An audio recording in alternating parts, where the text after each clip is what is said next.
Today we'll be going over how to set up the categories in your category vote contest.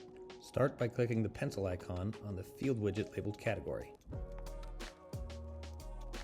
On this page you can change the label to better suit your contest, and you can change the names of the categories in the content box. Just be sure to only add one per line. Be sure to click Save and Exit when you're done. Next we'll set up our entry display widget to show these different categories. Start by clicking the pencil icon on the entry display widget.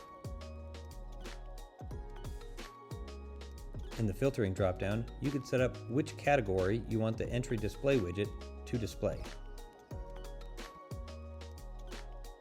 You'll need to repeat this step in each of your entry display widgets. And that's all there is to it.